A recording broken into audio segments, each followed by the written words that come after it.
flaring the elbows out, as this shifts some of the tension to the upper traps and rear delts instead. What's up? 筋肉翻訳です。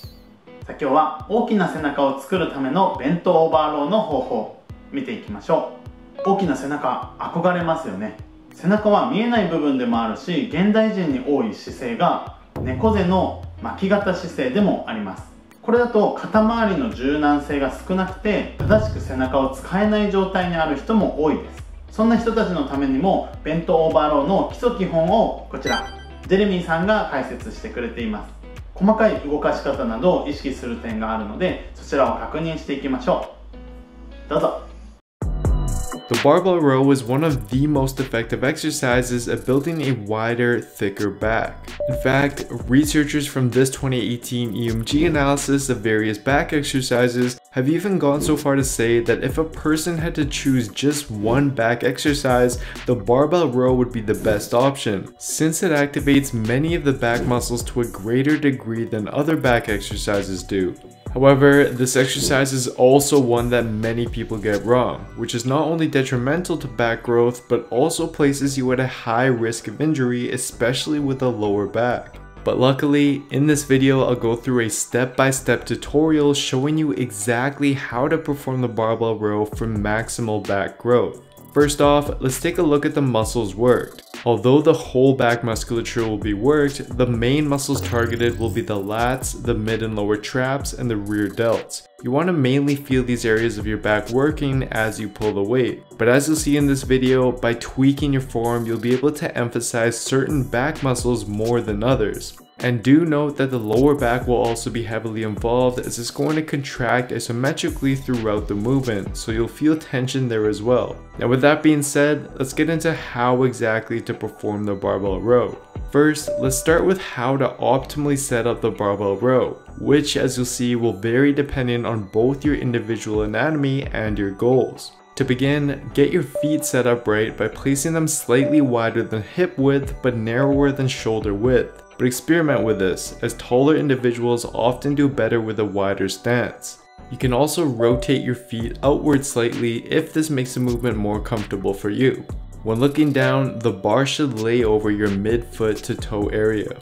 Next, it's time to grip the bar. As a general rule, grip the bar just outside the width of your knees, but you definitely want to experiment with a slightly wider or slightly narrower grip depending on your goals and what feels most comfortable for you. For instance, a wider grip will enable you to both pull the bar higher towards the sternum and flare the elbows out more, which will as a result hit more of the traps, the rear delts, and your overall upper back musculature due to the greater transverse extension involved. Whereas a narrower shoulder width grip will enable you to both pull the bar lower towards your belly button and tuck the elbows closer to your sides, which now puts the lats in a more mechanical advantageous position due to the greater shoulder extension involved, and therefore prioritizes its development instead. And similarly, as for whether you should grip overhand or underhand, an underhand grip will enable you to tuck the elbows even closer to your sides and hence prioritize the lats even more.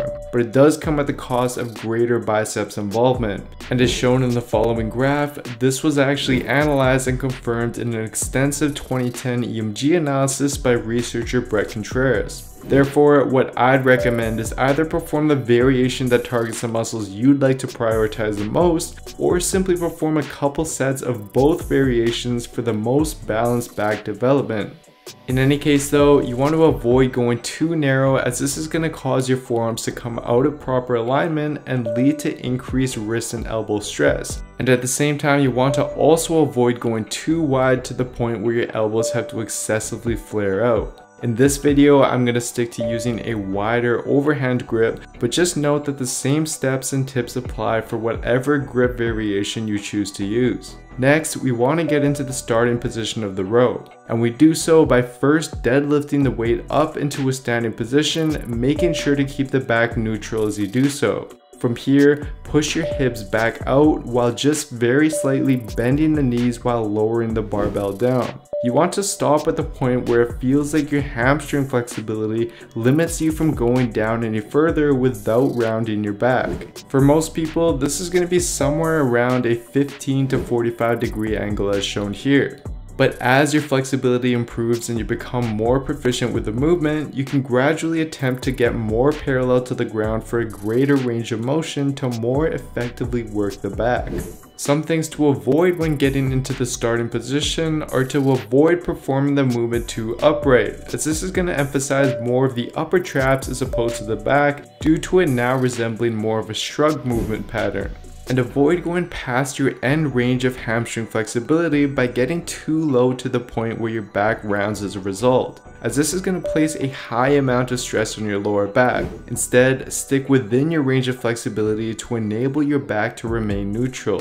Once you're in the starting position, that's it for the setup and you're now ready for step 2, rowing the weight. First, keep your core tight by contracting your abs as if someone were about to punch your stomach. And then row the weight up by thinking about driving your elbows up and slightly back until the bar just about touches your torso.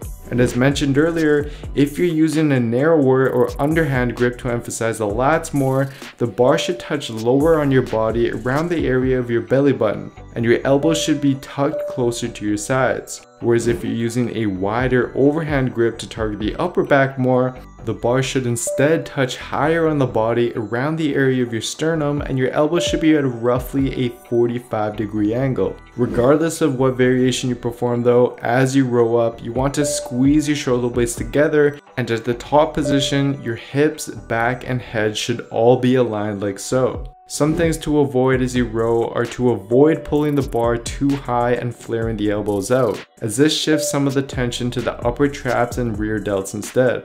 Avoid excessively rounding your back as you row. Instead, keep your chest up and core engaged to maintain a neutral back. Avoid internally rotating shoulder by letting it roll forward as you pull, as this puts the shoulder in a compromised position. Instead, lighten the weight and focus on pulling the shoulders back and squeezing the shoulder blades together as you row to prevent the shoulders from rolling forward. Once you successfully row the weight up, it's time for the descent back to the starting position.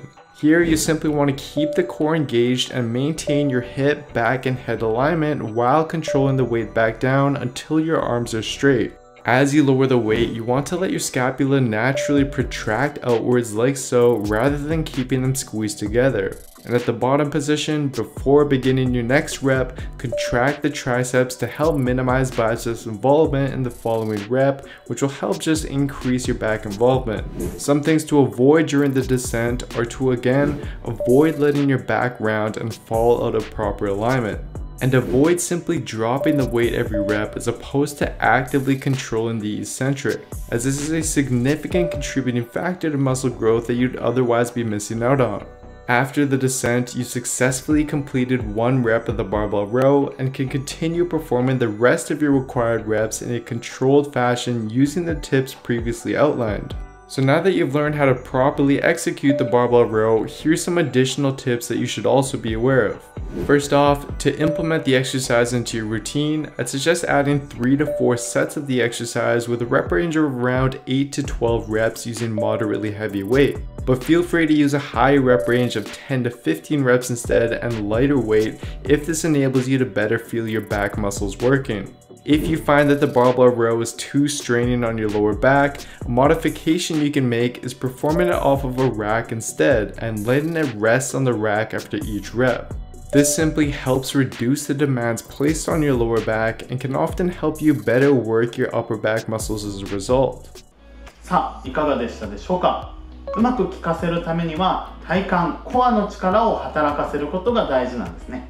細かい使い方、動かし方をできるように試してみてください。もしやっていく中で肩が後ろに引けないな、どうしても内旋してしまうなっていうことがあれば、こちら姿勢改善のプレイリストを紹介しているので、その中のストレッチ試してみてください。またベントオーバーローが難しければ、こんな感じのローローで今回の動画で言われたことをやっておくとまだ簡単にできるかもしれません。試してみてコメント欄で感想を教えてください。動画のリクエスト、チャンネル登録お待ちしてます。ではまた。はい、お知らせです。この度この筋肉翻訳 T シャツが販売することになりました。今僕が着てるのは M サイズなんですが、 S サイズから L サイズまで用意してあるので、概要欄に販売ページのリンクを貼ってあるので、そちらから購入していってください。ここまで見ていただいてありがとうございます。これからも様々な情報をお届けしていくので、よろしくお願いします。ではまた。I won't look back when you're around. I won't think twice when you're gone. Don't hesitate to call me back, 'cause I won't